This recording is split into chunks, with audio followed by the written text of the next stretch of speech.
Imagine a simple act of charity. Someone wants to donate money for, say, a monk's robe.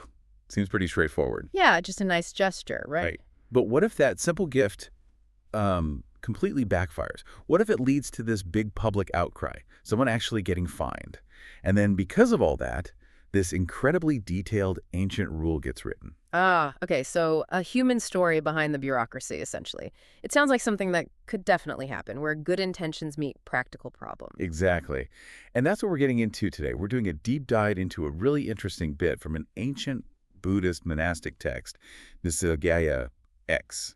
It's full of rules for monks, and we're zooming in on one specific rule that came directly from this, well, very relatable mess involving generosity, expectations, and reputation. It's fascinating because it forces us to look at how these communities, these ancient monastic groups, had to manage very real-world practical things like donations, especially money, while trying to stick to their spiritual ideals. Totally. Our mission here is to unpack those intricate guidelines. How were monks supposed to get support, especially when cash was involved? You'll be surprised, I think, at just how meticulous they were. It really shows this careful balancing act, doesn't it? Maintaining integrity, keeping the lay community's trust, but still getting the basic necessities like a robe. Okay, so let's set the scene for this incident that started it all. We're in Savatthi, at the famous Jetavana monastery. Right, a major center back then. And a donor sends some money. The text calls it cīvara, which literally means robe money. Robe money, okay. It's sent via an envoy, and it's specifically earmarked for one monk, the Venerable Upananda Sakyaputta. Okay, so immediately you have the potential issue. Money. Monks generally aren't supposed to handle it directly. Precisely. And Upananda, when the envoy offers him the money, he gives the standard monk reply, He says, "We do not accept robe money. We accept robes at the proper time." Textbook answer. Polite refusal of cash, openness to the actual item needed at the right moment. But the envoy is practical. He asks, well, do you have an agent? Someone who can handle this? A workaround, basically. Yeah. And it just so happens there's a lay attendant, an upasaka, right there at the monastery. Upananda points to him and says, this friend is an agent for the monks. Ah, notice the phrasing, an agent for the monks, not my agent. And he just points. He doesn't say, give it to him. Exactly. That indirectness is key later in the rule. He avoids making a direct link or giving an instruction about the money. But, well, things still get complicated. How so? The agent has been designated. Well, the envoy informs the lay attendant about the money, does his job. But then the envoy starts contacting Upananda again, repeatedly, urging him, use the robe, get the robe. Okay, so pressure is still being applied, but indirectly through these reminders. And what does Upananda do? This is crucial. The text says he says nothing. He just stays silent when the envoy keeps prompting him. Silence as a form of pressure almost, or at least not shutting it down allows the expectation to build. You got it. And this lack of clear communication, or maybe this silent pressure, it leads to trouble. Fast forward to a specific day. It's the day of a town assembly, Negamasa Samayo. Okay, an important civic event. And there's a rule for this assembly. Anyone who shows up late gets fined 50 coins. Panyasa bando. 50 coins. That sounds significant. It definitely raises the stakes for being on time. It really does. So on this exact day, Upananda goes to the lay attendant, the agent. Ah, the timing. And he says, friend, I need a robe. Oh, boy. On assembly day with a fine looming. The poor attendant knows this. He says, Venerable sir, please, wait until today is over. Wait until after the assembly. He's trying to defer. A reasonable request, surely. You'd think so. But Upananda doesn't let it go. The text uses the word nipiyamano. It means he was pressuring or like coercing the attendant. He insists, give me the robe today itself. Wow, okay, so much for detachment. He's really pushing him. Under duress, basically, the attendant gives in. He goes, buys the robe for Upananda. And arrives late to the town assembly. Oh, no. So he gets fined the 50 coins. He does. And people notice. They mock him. Ha, you were late. Lost your money. But then they ask why he was late. And he tells them. He must have. Because when the townspeople hear it was because a monk was demanding a robe right then, causing him to be late, they are not happy. I can imagine what happens. The text says they murmur, complain, and criticize.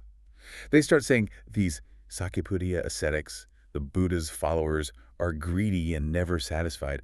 They even say, It's not easy to perform service for them. Ouch, that's bad PR. One monk's pushiness is damaging the reputation of the whole community. Exactly. Word travels fast. The other monks hear these complaints, and, well, they do what they're supposed to do. They report the whole incident up the chain to the Buddha himself. So it lands right at the top. How does the Buddha handle it? He confronts Upananda directly. No beating around the bush. Is it true, Upananda, he asks, that when the lay attendant asked you to wait, you refused? And Upananda? He admits it. Yes, Venerable Sir, it's true. So what's the verdict?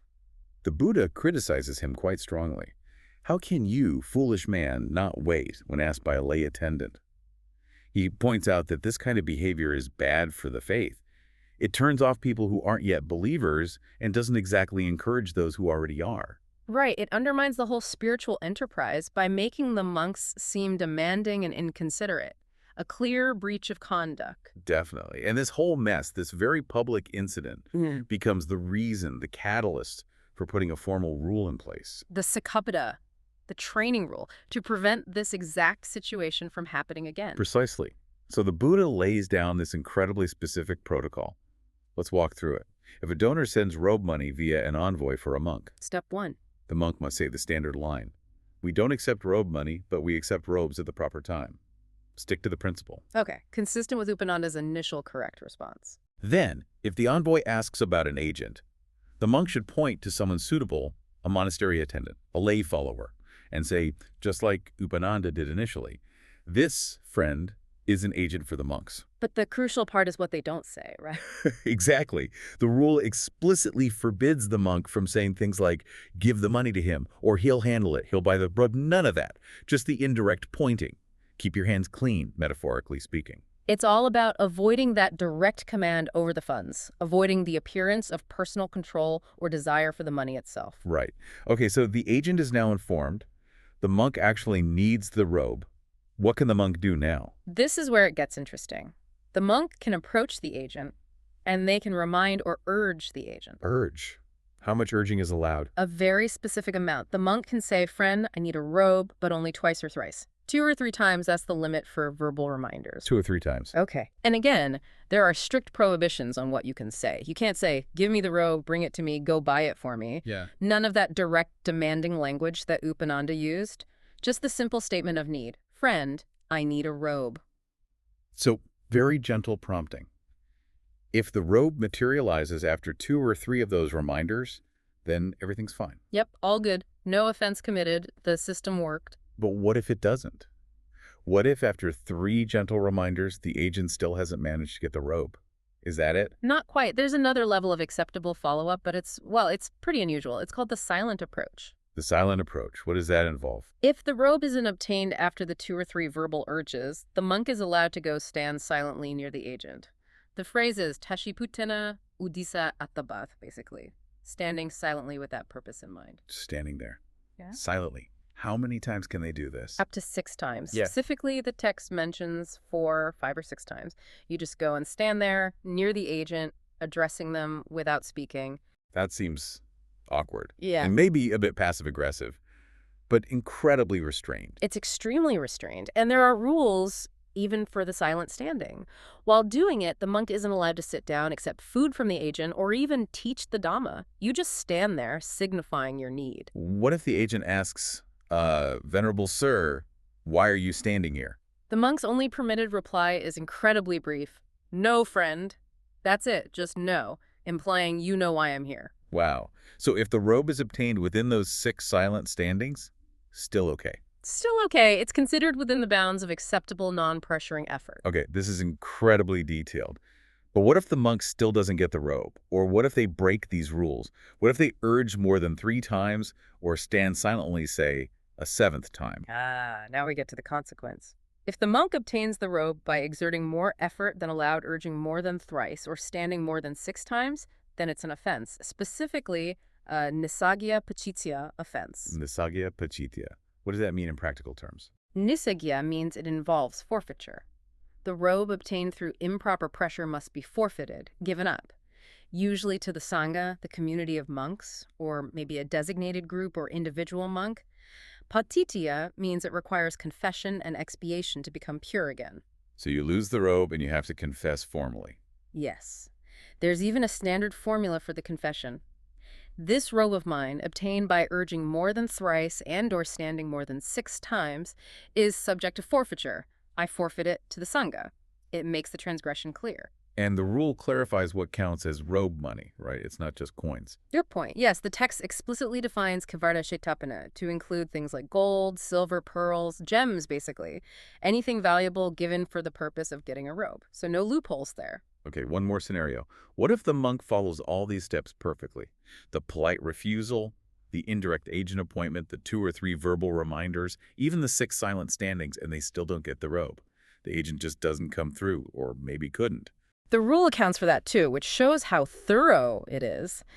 If, after all that legitimate effort, the robe isn't obtained, the monk has a final responsibility. Which is? Either the monk themselves or an envoy sent by the monk must go back to the original donor. Back to the person who sent the money in the first place. Exactly. And they have to inform them, look, that robe money you sent for me, it hasn't resulted in a robe. It's been of no benefit. Please take back your property so it doesn't get lost or wasted. Wow.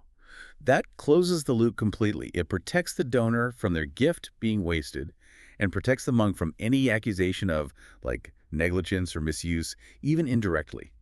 It maintains transparency and trust. Precisely. It's a system designed to handle generosity ethically from start to finish, even when things don't work out as planned. So, stepping back from the specifics of robes and silent standing, what does this incredibly detailed rule really tell us? What's the bigger picture here? Well, first, it just screams meticulousness, doesn't it? The level of detail in early Buddhist monastic discipline is, frankly, astonishing. They thought about the how just as much as the what. Yeah, it's not just don't pressure people. It's here are the exact 6 ways you can stand silently without it counting as pressure. Exactly. And second, it really highlights that constant tension between the ideal monks shouldn't be attached to possessions, shouldn't handle money, and the practical reality that they needed food, robes, shelter, medicine, all of which came from the lay community. So this rule is a mechanism for navigating that tension. I think so, yes. It's a carefully constructed bridge. How do you allow necessary support, even monetary support indirectly, without compromising core principles or, crucially, public perception? Ah, yes, public perception. The Upananda story makes that crystal clear. His actions directly led to criticism of the entire Sangha. Right. So the rule isn't just about individual ethics. It's about protecting the community's reputation, ensuring the lay supporters don't feel exploited or put upon. Maintaining that trust was essential for the Sangha's survival. It makes you realize these aren't just dusty old rules. They're dealing with fundamental human issues. Managing resources, ethical conduct, the dynamics of giving and receiving, dependence and autonomy, things we still grapple with today in organizations, even in personal relationships. Absolutely. How do you ask for help without demanding? How do you receive a gift graciously, especially when there are strings or perceived strings attached? How do your actions reflect on your group? These are timeless questions. And it's interesting, too, that the rule includes exceptions, right? Conditions where there's no offense. Yes, it's not completely rigid. Okay. If the robe is obtained within the limits, the 3 urges, the 6 standings, that's fine.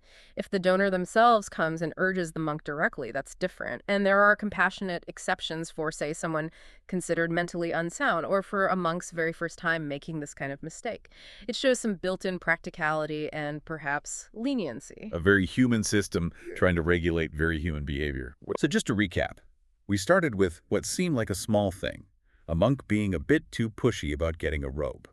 And from that single incident, we've uncovered this incredibly elaborate system of rules designed to manage generosity, keep monastic discipline intact, and, maybe most importantly, protect that vital relationship between the monks and the people supporting them. It's quite a journey from one impatient monk to 6 ways of standing silently. It really is. So here's a thought to leave you with, something to mull over. We've seen how this ancient community meticulously tried to navigate receiving support with integrity, managing expectations, both spoken and unspoken. How do we do that in our own lives today? That's a great question. How do we make sure when we receive generosity, or even when we ask for something we need, that we do it gracefully? How do we manage expectations clearly, transparently, so that our pursuit of our own goals doesn't end up burdening someone else or, compromising our own values or the reputation of whatever group we belong to? Ancient rules, modern reflections.